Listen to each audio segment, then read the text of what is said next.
Hussein pertama kali viral melalui unggahan TikToknya @Hussein_AR pada Senin 8 Mei. Ia mengundurkan diri sebagai guru CPNS di Pangandaran karena merasa diintimidasi usai melaporkan adanya pungli saat awal dirinya lulus sebagai seorang pegawai negeri sipil. Video pengakuan itu kemudian viral dan kini sudah melebar kemana-mana. Ia menceritakan awalnya ditagih saat latsar uang sebesar 350.000 dengan alasan uang transportasi. Saat itu digelar pada Oktober 2021. Yang membuat Hussein kecewa lantaran penjelasan BKPSDM Pangandaran meski peserta ikut rombongan atau tidak tetap harus membayar. Padahal kala itu Hussein mengaku punya kendaraan sendiri. Merasa keberatan, Hussein melaporkan kejadian itu ke lapor.co.id dengan akun anonim. Hussein melapor banyak pihak yang mencari sampai merugikan orang lain karena dituduh. Hussein akhirnya mengaku jika laporan itu dia yang kirim. Hussein dipanggil ke BKPSDM Pangandaran. Ia disidang oleh 12 orang seperti koruptor.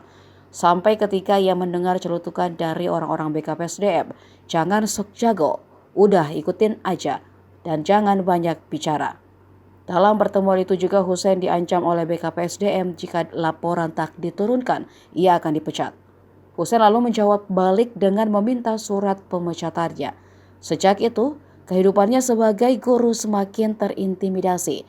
Meski ia kembali mengajar, ada oknum-oknum yang dikirim ke sekolahnya untuk membuatnya merasa tidak nyaman. Kondisi tersebut membuatnya memutuskan mengundurkan diri pada 2022. Namun hingga setahun keluar surat pemecatan atau pengunduran dirinya tidak diproses. Karena merasa sudah bukan bagian dari CPNS, Hussein pun akhirnya berani speak up. Lama dari laporan saya kirim, tiba-tiba dicari siapa yang lapor, karena banyak yang dituding, kasihan, saya nggak mau ngerugiin orang, saya ngaku aja bahwa itu saya ngelapor. Dari situ ditelepon untuk menghadap ke kantor BKPSDM Pangandaran di Jalan Parigi. Itu tuh wah, suasananya kayak gimana ya, HP disuruh ditaruh di depan, terus suasananya nggak enak lah. Saya dikepung 12 orang, saya di tengah dilingkarin gitu. Terus ditanya-tanya kan, kenapa ngelapor. Saya bilang, ya karena saya keberatan, saya nggak bisa bayar uang yang saya nggak tahu ini uang untuk apa, urgensinya apa gitu. Terus mereka beralibi bahwa sebenarnya uangnya ada, cuman direfocusing untuk COVID. Tapi ini maaf ya, kan saya walaupun masih muda nih, saya kan maaf nih sekali, saya kan nggak goblok gitu. Saya gini-gini juga sarjana 1 saya teh, nggak bisa.